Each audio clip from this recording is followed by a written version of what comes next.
que a graça e a paz do nosso Salvador Jesus Cristo esteja no coração e na vida de todos nós. Amém. Você já se sentiu exausto e sem saber o porquê? Ou talvez você acorde de manhã um pouco desmotivado. Sabe aquele botão do soneca, né? Então fica apertando diversas vezes e no fim você percebe que não sei se tem motivos para levantar. Seu corpo está cansado, exausto, mas sua mente não para. Fica rodando e rodando e rodando. Eles não te deixam em paz. Ou talvez você já tenha tudo na vida, já tenha conquistado as coisas que você já almejou na sua vida. Mas mesmo assim sente aquele vazio. E agora?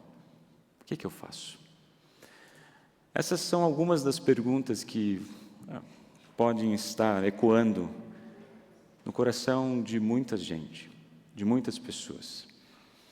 Hoje eu quero fazer nesse momento de mensagem, fazer um contraponto, colocar um contraste entre dois mundos bem distintos um do outro. De um lado, Viktor Frankl. É um psicólogo que viveu como prisioneiro em um dos campos de concentração da Segunda Guerra Mundial. Por outro lado, esse homem que vai ao encontro de Jesus na parábola, nesse texto que a gente ouve. De um lado está alguém que havia passado situações extremamente desafiadoras, humanamente falando. E de outro, aquele que talvez pôde vivenciar ou buscou o conforto e o seu bem-estar. Mas ambos os dois estavam buscando a mesma pergunta, ou indo atrás do mesmo objetivo. Onde está o sentido da vida? Histórias diferentes, mas ambos tocam a mesma ferida. O ser humano em busca de sentido. Viktor Frankl foi um médico judeu que sobreviveu a campos de concentração nazista. Quando ele chegou a Auschwitz, tudo lhe foi tirado. Sua liberdade, sua identidade, sua família, sua dignidade. Não sei se vocês já chegaram a ler esse livro, Em Busca de Sentido. Ele relata, ou ele conta a história que ele passou.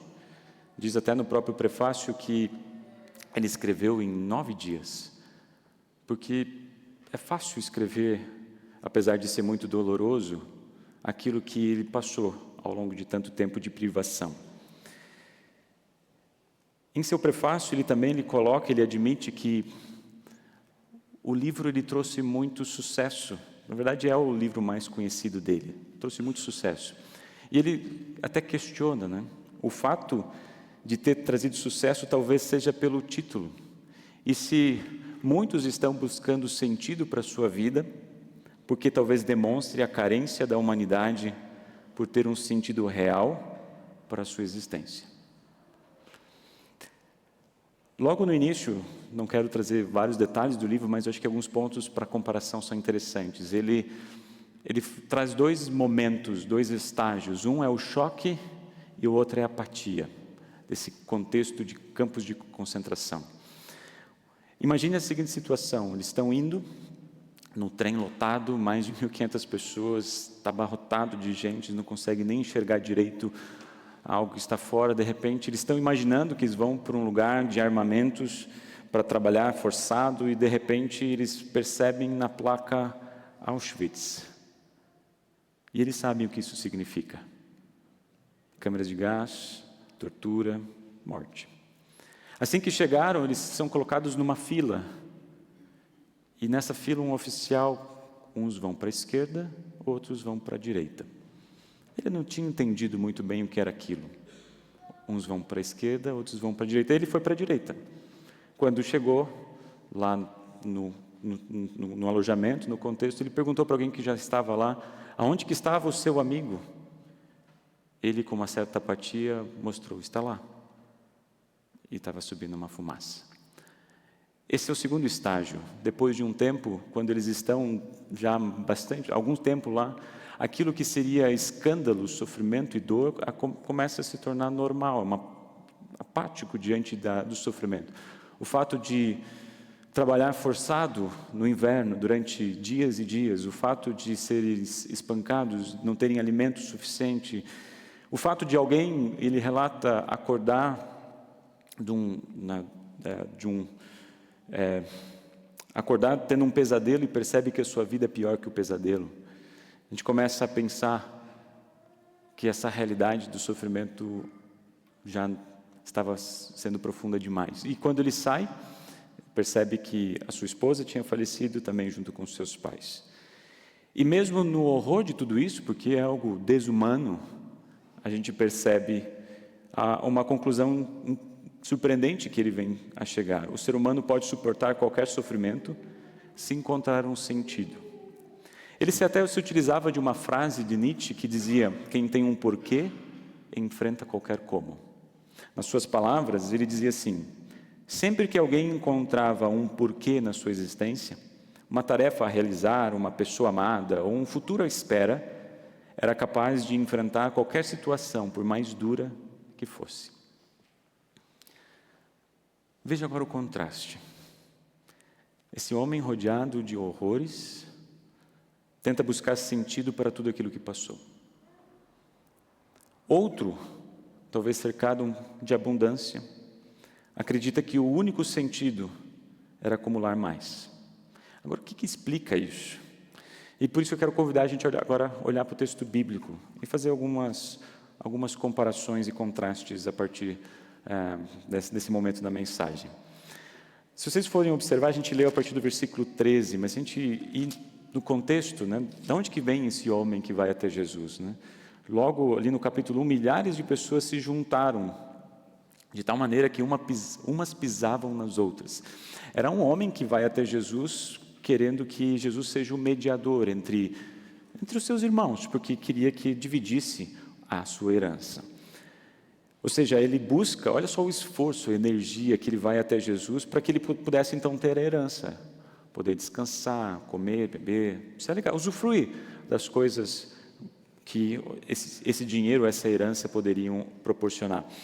Lá no versículo 13, bem quando a gente inicia esse relato, diz que um homem que estava no meio da multidão, ele disse a Jesus: mestre, mande o meu irmão repartir comigo a herança que o nosso pai nos deixou. Tem um detalhe aqui, quando a gente olha para o Antigo Testamento, Deuteronômio 21, fala como é que essas heranças elas eram divididas.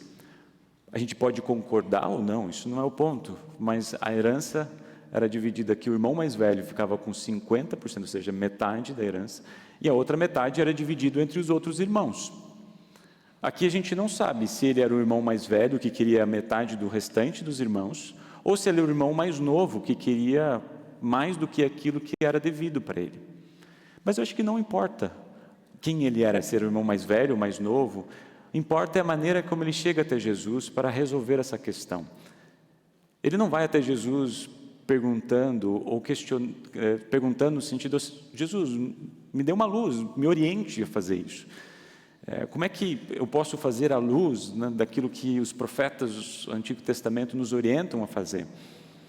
É possível, é lícito, não é lícito? Ele não pede, ele manda, ele ordena: eu quero que você faça isso.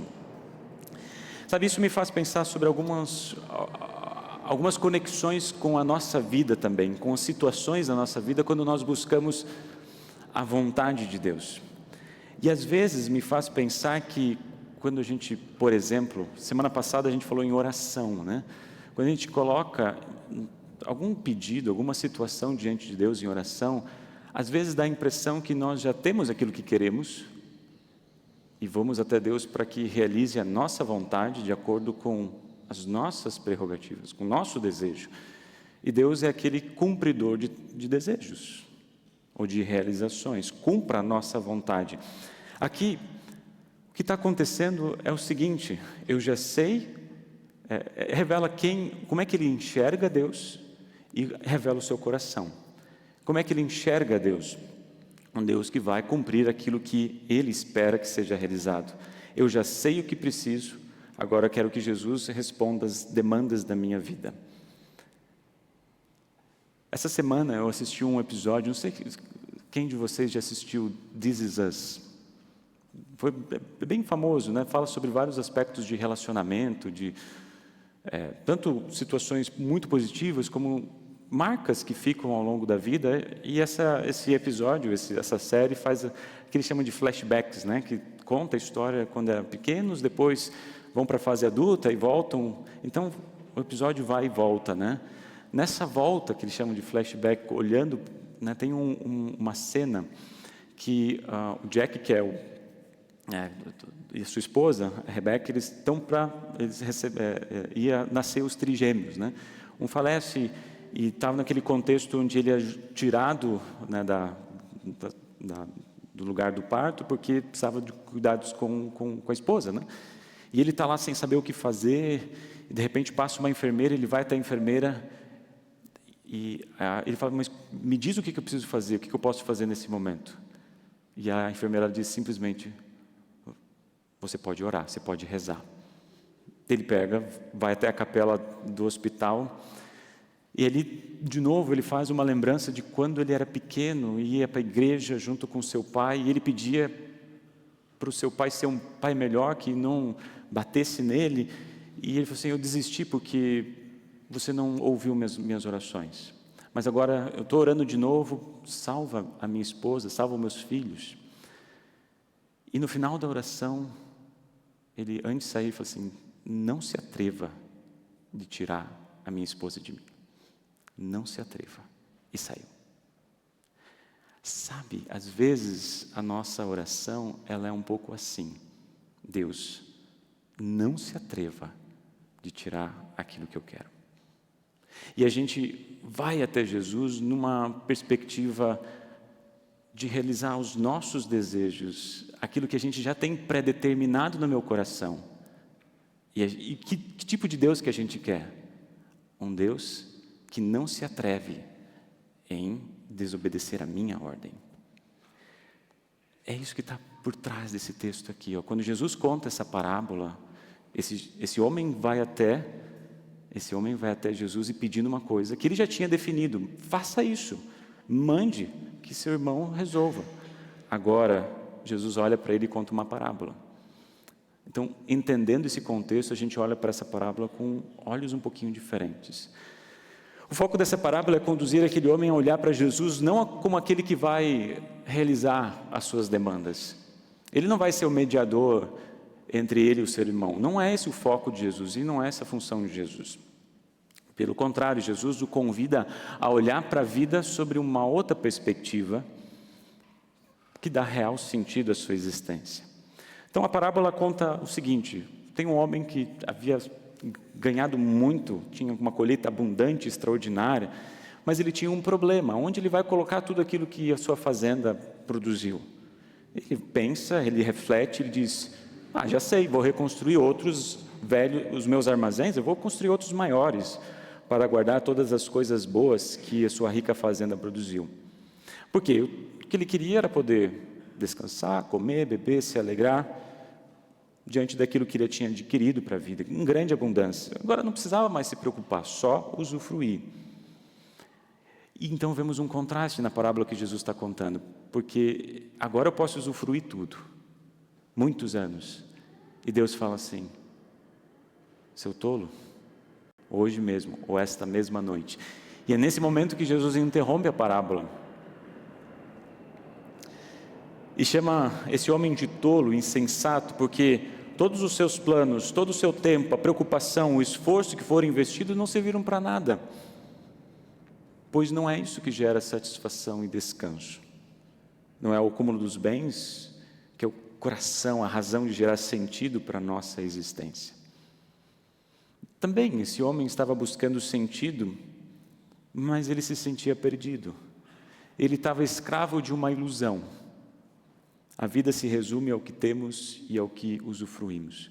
E o fato de Jesus contar essa parábola é justamente para fazer com que ele olhe para tudo aquilo que Deus o deu de uma maneira diferente, ou que olhe para Deus ou para Jesus, não como aquele realizador de tarefas, mas como aquele que dá sentido à sua vida. Ambos estavam buscando sentido para a sua existência. Se a gente olhar por Viktor Frankl, quando ele escreve esse livro, ele estava buscando algo fora de si. E se a gente lê o livro, é num relacionamento, numa pessoa amada, numa realização, num trabalho, em alguma coisa que fizesse lembrar algo que estava fora, que estava à espera, que o fazia continuar vivo, continuar com esperança, continuar caminhando. O homem que vai até Jesus buscou sentido a olhar apenas para dentro de si, para gerar descanso e alegria com aquilo que ele podia usufruir ao longo da sua vida. E é aqui que a palavra de Deus ela entra e ela organiza um pouco essas nossas buscas, porque aqui, através do rei Salomão, a gente percebe que tudo é ilusão. Sem Deus, tudo é ilusão. E ele aqui reflete justamente esse correr atrás do vento, mesmo ele tendo buscado, com riquezas, realizações, sabedoria, ele percebe, no fundo, há lampejos de que sem a sabedoria que vem do alto, tudo é ilusão. Como diz Colossenses, que foi lido, pensamentos do alto, ser preenchido com a sabedoria que vem do Senhor. Ele diz em vários momentos do livro de Eclesiastes: compreendi que neste mundo não há nada melhor que a pessoa do que comer, beber e ser feliz no seu trabalho. E descobri que isso vem de Deus. Capítulo 3, tudo que Deus faz dura para sempre. Capítulo 5, assim eu compreendi que neste mundo o melhor que uma pessoa pode fazer é comer, beber e aproveitar o seu trabalho. E vi também que isso vem de Deus. É nesse momento que vem a boa notícia. Nós não precisamos buscar sentido, ou o sentido da vida não é uma busca cega.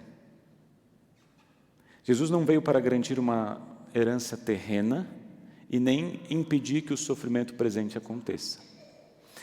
Ele não veio para ser um mediador das disputas materiais e nem um mediador das angústias da vida. Jesus veio para dar vida e vida completa. Como diz aqui no versículo 15, ele diz: a vida de uma pessoa não depende das coisas que tem, mesmo que sejam muitas. O sentido da vida revelado na palavra de Deus está em Cristo. Ele é o nosso mediador entre Deus e os homens, não no sentido das coisas terrenas, mas das coisas eternas. Ele vem ser o nosso sacerdote, o sumo sacerdote, que em nosso lugar paga os pecados, nossos pecados na cruz, e declara que nossos pecados estão perdoados diante de Deus. Nele encontramos descanso, mesmo em meio ao caos. Em Cristo encontramos sentido, mesmo diante da dor. Em Cristo encontramos razão para viver, mesmo tendo tudo, mesmo não faltando nada, materialmente falando. Então a pergunta que a gente faz é: aonde você tem encontrado sentido? Você tem encontrado sentido, ou você tem pedido mais celeiros, mais tempo, mais conforto? Ou você tem olhado para Cristo como o verdadeiro mediador da vida, da morte e da eternidade? Você tem chegado para Jesus e colocado as suas demandas, os teus desejos, ou humildemente tem colocado: Senhor, seja feita a tua vontade, mesmo que não seja a minha vontade? Jesus concluiu dizendo: é isso que acontece com aqueles que juntam riquezas para si mesmos, mas para Deus não são ricos. Porque a gente vê na parábola, ou nesse texto, que esse homem vai para Jesus para que ele seja o mediador, que faça justiça, de alguma maneira. Jesus faz mais do que ser justo. Jesus, ele confere a sua graça, a sua misericórdia. Jesus faz mais do que resolver um problema. Jesus nos dá a sua vida, para que eu e você pudéssemos ter vida, não só aqui, mas a vida eterna, para que a gente pudesse se agarrar na esperança da ressurreição e da vida eterna. Ele nos dá um tesouro. Ser rico para Deus, então, é receber aquilo que o Filho nos dá. E o apóstolo Paulo coloca isso de uma maneira muito, muito viva. Ele fala assim, Jesus era rico, mas ele se fez pobre para que nós possamos ser ricos. Nós que somos pobres, possamos ser ricos por causa de Jesus. Em outras palavras, Cristo, de fato, nós somos convidados em Cristo a descansar, a comer e beber e se alegrar. Jesus nos convida a descansar, não porque você tem celeiros cheios, mas porque cheio está o seu coração da esperança eterna. Essa esperança que percebe que Jesus não é apenas o mediador das coisas terrenas, mas que Ele é o mediador das coisas eternas. Jesus nos convida a se alegrar, não porque a sua vida está marcada pelo sofrimento, pelas injustiças, mesmo que seja algo terrível, como o insuportável caso de milhões de pessoas que passaram por campos de concentração, ou incontáveis histórias de pessoas que ainda passam por situações muito difíceis nas suas vidas. Jesus vem nos alegrar no sofrimento, sim, porque a terrível dor da condenação eterna foi retirado por meio do maior sofrimento que Jesus passou em nosso lugar, ao nos resgatar da condenação eterna por meio da sua morte e ressurreição. Esse descanso, ele é mais do que físico. Essa alegria é mais do que celebrações. Esse descanso é aquele que crê. Essa alegria é de alguém que ouve. Eu te perdoo. Você é meu. Os teus pecados estão perdoados. Eu te remi. É aquele que é resgatado das trevas para a maravilhosa luz. É aquele que sabe que ouve do Senhor, eu caminho com você, você não está caminhando sozinho. Então, a gente pode olhar, por exemplo, para uma frase, voltando para a frase de Frankl, quando ele disse assim, quem tem um porquê pode enfrentar qualquer como. Talvez para o propósito dessa mensagem eu mudaria um pouco. Talvez eu diria, quem tem um para quê, consegue lidar com qualquer como. Porque quem passa pelo sofrimento sabe que às vezes a gente não consegue entender o porquê algumas coisas aconteceram na nossa vida. A gente não sabe, não consegue explicar. E Deus não se preocupa em dizer, olha, isso aconteceu porque isso foi importante na sua vida, vai ser importante daqui a 10, 15 anos e você vai se sentir mais forte, porque senão talvez essa pessoa ia se perder na fé, então por isso que Deus trouxe ela antes. A gente não sabe esses porquês. Por mais que a gente busque, tente, se preocupe, mas Ele nos conduz um para quê?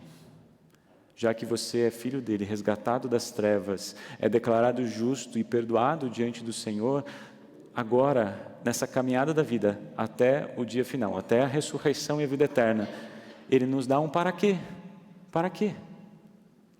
Para viver com o Senhor. E Ele promete nesse propósito de testemunhar essa boa nova, de conduzir pessoas para dentro da sua família, de sermos sustentados e amparados, de usarmos os nossos dons, os nossos bens, o nosso tempo em prol do nosso próximo. Esse para quê está preenchido dessa esperança que não é só para esta vida, mas uma esperança de uma vida eterna, da ressurreição. E por isso, então, a gente pode finalizar dizendo que neste propósito eterno nos conduz a viver qualquer como com a esperança da ressurreição e da vida eterna. Que o bondoso Deus em Cristo Jesus conduza e abençoe o coração e a vida de vocês no sentido da vida que é Jesus. Amém.